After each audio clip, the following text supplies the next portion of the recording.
去年的10月20日，缅北地区果敢卧虎山庄诈骗园区发生了一起疑似中国卧底人员被活埋事件。随后10月27日，以彭德仁为代表的果敢同盟军发起了清店炸救同胞的军事行动。仅过了5天，以明学昌、明国平、明菊兰、明真真为首的5大家族重要头目就被成功抓获。其中，明学昌在抓捕期间罪自杀，而明国平、明菊兰、明真真3人则被成功抓获并移交中国公安机关。网传，缅北的诈骗窝点虎园区进行了一次秘密的转移行动，在转移过程中，被困人员却发起了反抗，至少有70人在这次反抗中被打死。卧底在亮明身份后仍然被活埋处死，此消息真实性本频道也不敢保证，不喜勿喷我。事后，明家管理人员要求在场的所有人员死守秘密，并销毁在场的所有手机等电子设备，想把这件事神不知鬼不知地隐瞒过去，所以谁也没有录像记录这个反人类的行为和真实录影。开始今天的节目之前，大家一定要订阅我的 YouTube 频道哦，才不会错过每期的精彩节目。在果敢，明学昌的老领导、企业家身份是通过修路、建学校树立起来的政治面孔，另一面却是卧虎山庄实际控制人，当地知名的电诈园区，且涉及多宗命案。4大家族大多也是如此。据中国公安部官网消息，11月12日，浙江温州公安机关依法对缅北果敢电信网络诈骗犯罪集团重要头目明学昌、明国平、明菊兰、明真真4人公开悬赏通缉。缅方于11月15日组织对明学昌抓捕，期间明学昌自杀身亡。明家的命运没能奏响第4乐章，便画上了休止符。随着明家的坍塌，中国针对缅北的电诈打击行动拉开大幕。媒体报道，截至2023年11月21日，缅北相关地方执法部门共移交网络诈骗犯罪嫌疑人 3.1 万名。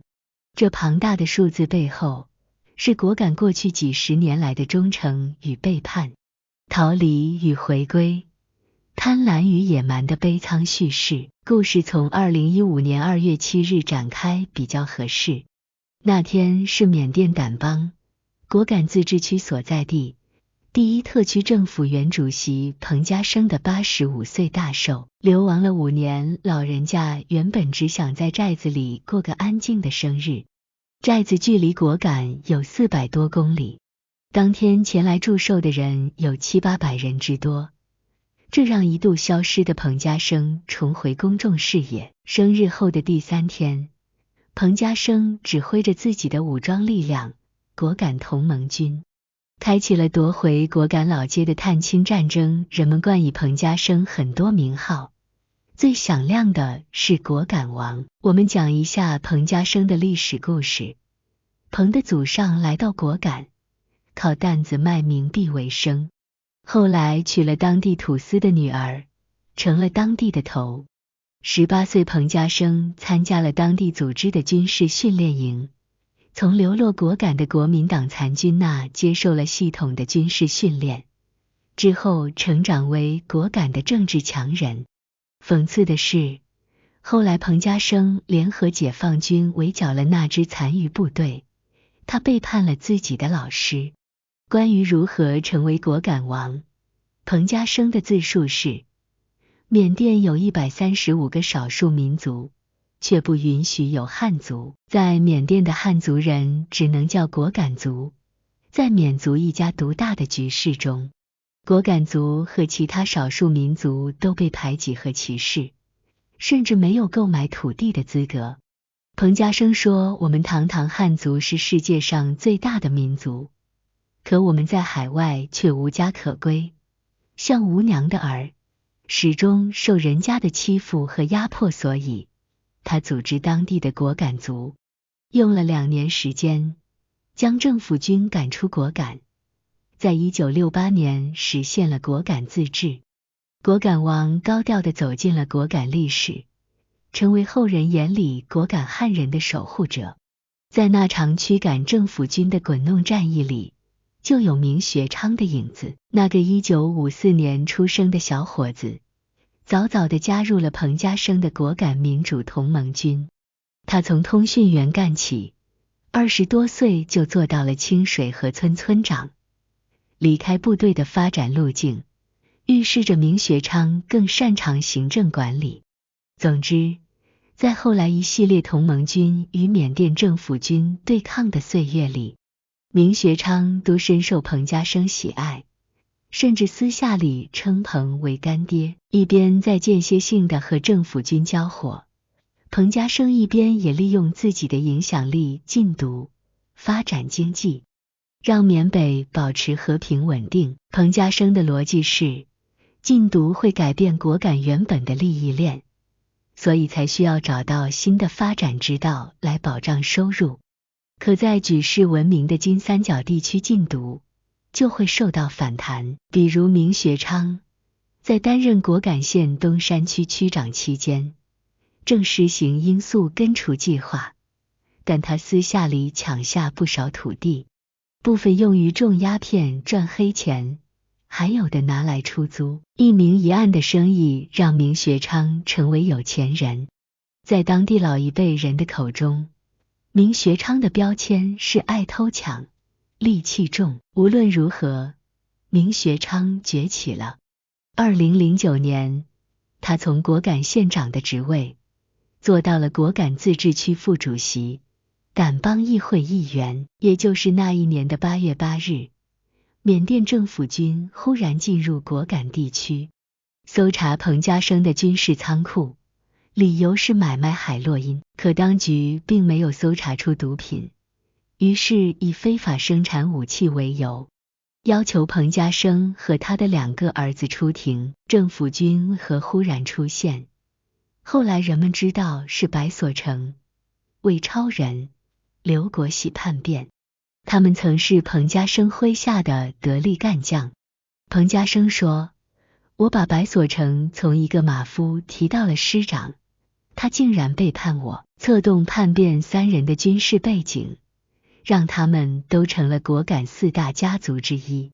善于处理人脉关系的明学昌，后来慢慢崛起，成为第5大家族。2009年的88事变之后，彭家声流亡深山打游击，再次出现，便是故事开始的85岁大寿。彭家声说，那场探亲战争是没有叛变跟随他流亡多年的果敢人想家了，希望这个叱咤风云的果敢王能在那一年的春节指挥果敢人重回自己的故乡，落叶归根。背叛让彭家声得到也失去，叛变者白所成2010年大选中成为议员，顶替彭家声成为果敢自治区主席，与其老战友魏超人、刘国喜瓜分了彭家的土地。参与瓜分的还有刘正祥，他不是叛徒，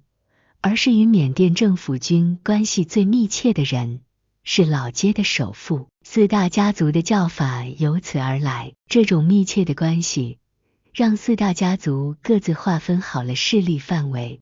白所成为首的白家家族成员担任果敢自治区政府的官员，比如白英能担任商业机构百盛赌场董事长、果敢自治区委员，白英仓担任民兵大队大队长、财政局副局长。网络流传8位明星网红为电诈分子拍生日祝福的视频，其主人公是白所成次子白英仓。魏超人家族掌控着涉及赌场、电诈、房地产和亨利集团，其弟弟魏怀仁控制着果敢的边防营。至于刘正祥崛起较早，旗下福利来集团经营赌场、房地产等产业。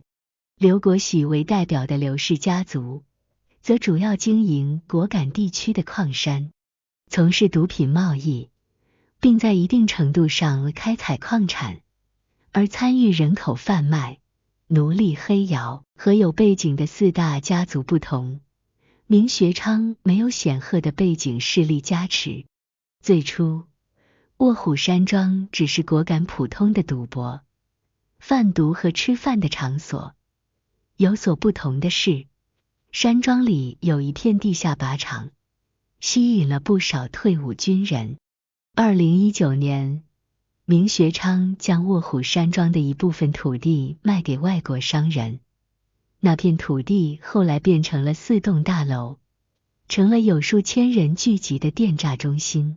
2019到2023年期间，卧虎山庄内有关电诈的日均流水高达100万，明家一跃成为和4大家族平起平坐的豪门。但一个依靠卧虎山庄打拼出来的政坛暴发户，有时候并不被4大家族接受。被采访的果敢人介绍说，果敢最初并不是电诈的聚集营。他记得自己小时候，果敢最著名的产业是毒品，到了千禧年才转至博彩和娱乐业。2015年电诈横行之前，果敢分布着一座座由不同家族控制的赌场，他们用包办交通的方式招揽周边国家的人前来试手气。在这些赌场，员工都会讲多种语言。2015年也是电诈走向全球化的分水岭。在那之前，诈骗手段往往是以彩票中奖、车祸、重金求子。2010年冒充公检法的手段开始出现。2012年诈骗与互联网相融，正是2015年大数据让诈骗可以精准化。诈骗集团已经开始职业化、组织化和集团化，这需要寻找新的、安全的办公基地。那时候果敢还在振兴博彩业，尤其是要为老街打造产业一条龙。从寻欢作乐的 KTV、餐厅、性交易与高档珠宝店，或为赌运不佳的赌客提供资金的当铺，刺激他们下更大赌注的新型毒品。果敢的豪门嗅到了博彩业之外的新赛道。一个线索是某 P2P 公司在被查获前，曾打算在缅北建立贸易区完成洗钱。思路打开之后，4大家族开始在东南亚地区布局电诈产业园。一位曾担任果敢的警察介绍，柬埔寨著名的 KK 园区就有他们入驻的资金。到了2019年，以柬埔寨、泰国、老挝等地为首的电诈被强烈打击，一时间，电诈分子开始寻找新的基地。果敢这个以武装自治的三不管地带成了电诈集团的总部。另一个电诈得以在果敢发展的原因是，在果敢现有法律体系中，除了婚姻法、投资法、土地管理法、资源法、兵役法之外，没有刑法的存在。法律的漏洞使得大批电诈分子聚集果敢。根据媒体统计的数据，有 68% 的电诈案件源头在缅北，涉案人员10万之多。电诈、博彩、毒品等各项产业堆叠，让老街从赌城转身成为了电诈中心。公俗良序在这里失去了地位。19年以来，中国警方在信息链、资金链和人员链等方面加大执法力度，同时发起断流专案行动，试图切断境外电诈窝点从境内招募人员的犯罪链条，挤压电诈犯罪团伙在境外的生存空间。标志性事件是警方对果敢豪门下手。果敢魏家的魏清涛在公开报道中参与云南镇康县的跨境马拉松活动后被抓捕，再次出现已经是在中国警方放出的4大家族成员喊话片段中。此后，云南昆明市公安局发出通缉令，通缉缅北电诈犯罪集团重要头目，包括缅甸佤邦领导人鲍有祥的义子鲍延板和鲍有祥的大女婿邵延快。这一通缉令可以视作中国对缅北政府武装态度的公开转折。佤邦方面迅速反应，不仅将两人开除，还一次性移交了2000多名电诈涉案人员。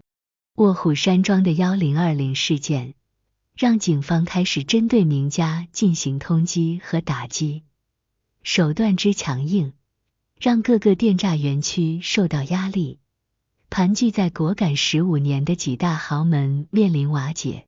最近一段时间，因为缅甸的内乱和中国反诈的行动，让大批中国人都踏上了返程路。社交媒体上，有关缅北的新闻持续不断。四大家族或名学昌的故事已渐渐成为一种谈资。好了，今天的故事就讲完了。大家一定要订阅我的 YouTube 频道，才不会错过每期的精彩节目。再会。